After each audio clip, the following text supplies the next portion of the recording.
मनुष्य स्वार्थी व्यवहार क्यों करता है, इसके पीछे का कारण आमतौर पर दो वर्गों में विभाजित है।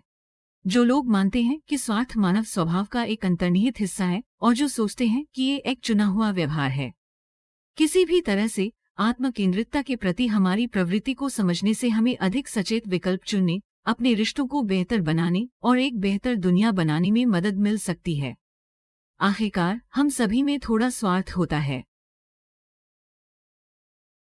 इसलिए इसके मूल में गहराई से जाना उचित है। मूल रूप से अहंवाद के मानवतावादी पक्ष ने कहा कि स्वार्थी, महत्वाकांक्षा प्रधान लोकप्रिय राय की तुलना में मानवीय विकल्पों में अधिक कुछ था। हालांकि 20वीं सदी के अंत और 21वीं सदी की शुरुआत में आत्मकेंद्रित व्यवहार का विचार अधिक व्यापक हो गया। अहंकेंद्रित सिद्धांत थॉमस हॉब्स के लेविथान से मिलता है, जिसमें तर्क दिया गया था कि मनुष्य स्वाभाविक रूप से स्वार्थी हैं, लेकिन यह द वेल्थ ऑफ नेशंस में समझाए गए आर्थिक सिद्धांत थे जिन्होंने इस विचार को आधुनिक मानस में आगे बढ़ाया और मजबूत किया। स्कॉटिश अर्थशास्त्री एडम स्मिथ द्वारा 1776 में प्रकाशित वेल्थ ऑफ नेशंस ने हमें आधुनिक आर्थिक प्रथाओं के स्तंभों से परिचित कराया। इसने ये विचार भी प्रस्तुत किया कि आर्थिक और सामान्य सामाजिक कल्याण तब बनता है जब व्यापारी अपने स्वार्थ के लिए कार्य करते हैं।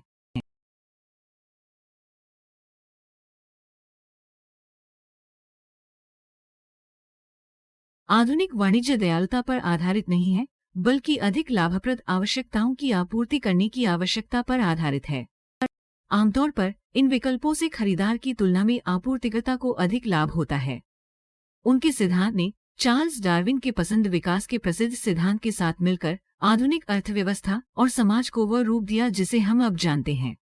नैदानिक और पूरी तरह से आर्थिक दृष्टिकोण के माध्यम से कोई ये मान सकता है और दावा कर सकता है कि मनुष्य वास्तव में पूरी तरह से स्वार्थी हैं।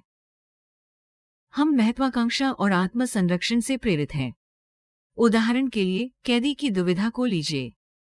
अपराध के आरोपी दो कैदियों को अलग अलग कमरों में रखा जाता है और बताया जाता है, यदि कोई भी अपराध स्वीकार नहीं करता है तो दोनों को हल्की सजा दी जाएगी। 300।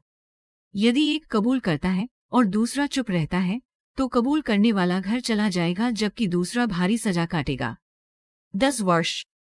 और यदि दोनों कबूल करते हैं तो दोनों को मध्यम सजा मिलती है, 500।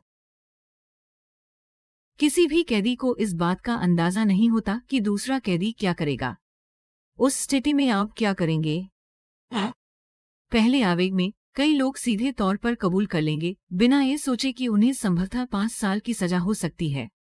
लेकिन आगे के अध्ययन के बाद शोधकर्ताओं ने नोट किया कि जब बार बार खिलाड़ियों को जोड़ा गया तो एक पैटर्न सामने आया। जैसे को तैसा, या अधिक स्पष्ट रूप से कहा जाए तो बदले में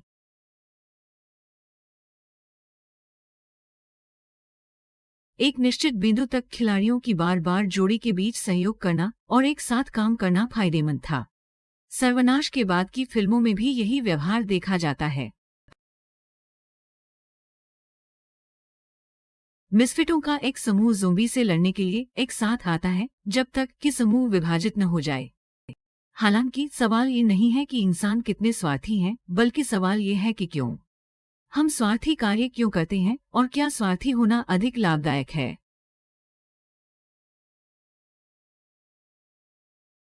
आप क्या सोचते हैं?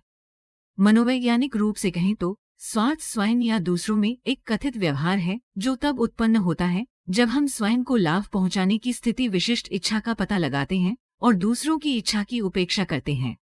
इस ढांचे को देखने पर हम समझ सकते हैं कि स्वार्थ एक कथित कार्य है।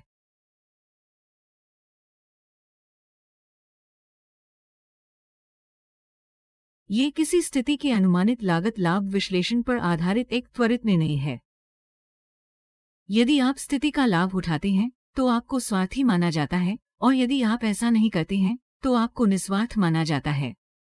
हालांकि समाज अहंकारी व्यवहार को प्रोत्साहित करता है, जीव विज्ञान और मनोविज्ञान अन्यथा दिखाते हैं। आपकी कई पसंदें सिर्फ आपके तर्कसंगत दिमाग में ही नहीं बनी होती हैं। कई लोग आपके सामाजिक सांस्कृतिक क्षेत्र, आपकी पृष्ठभूमि, संस्कृति, दोस्तों, व्यक्तिगत अनुभवों और घरेलू वातावरण से आकार लेते हैं, लेकिन आपकी मस्तिष्क संरचना भी उन्हें प्रभावित करती है।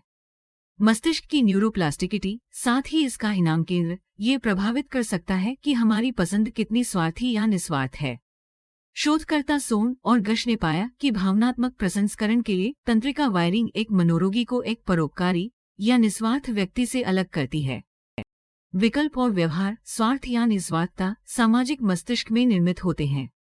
ये व्यवहार अवलोकन के माध्यम से सीखे जाते हैं। हम जो हैं उसके हिस्से के रूप में शामिल होते हैं और प्राप्तकर्ता के अंत में कौन है इसके आधार पर बदल जाते हैं। उदाहरण के लिए, लोग उन लोगों के प्रति परोपकारिता बढ़ाते हैं जो उनके करीब हैं, रिश्तेदार हैं या दोस्त हैं। दिलचस्प बात यह है कि परोपकारी व्यवहार जीवित रहने की आवश्यकता से पैदा हुए थे।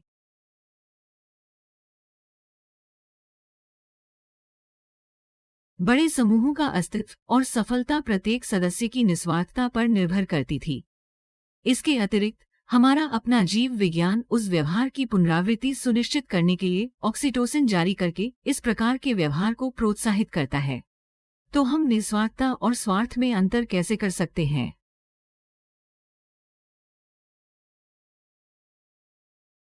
मुख्य बात मनोरोगी को समझना है। भावनात्मक प्रसंस्करण की शिथिलता मनोरोगी की एक परिभाषित विशेषता है। अध्ययनों से पता चला है कि मनोरोगियों में दूसरों की भावनाओं, विशेषकर संकट और भय जैसी भावनाओं को पहचानने की क्षमता का अभाव होता है। मानवीय भावनाओं के प्रति ये मौन प्रभाव ही स्वार्थी व्यवहार को प्रेरित कर सकता है।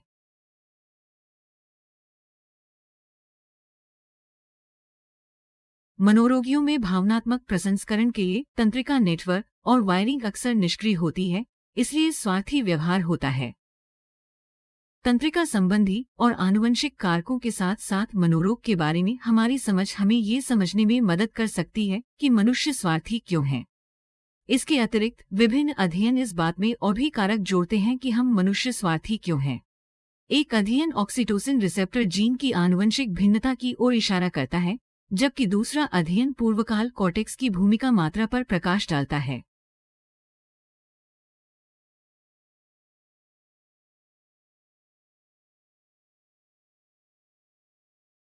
ये न्यूरोलॉजिकल ढांचा हमें ये समझने की अनुमति देता है कि सहानुभूति और दूसरों में भावनाओं को पहचानने में सक्षम होना एक महत्वपूर्ण कारक है कि हम स्वार्थी व्यवहार करते हैं या निस्वार्थ। परोपकारिता और अहंकारवाद व्यक्ति की सहानुभूति के स्तर पर निर्भर करता है।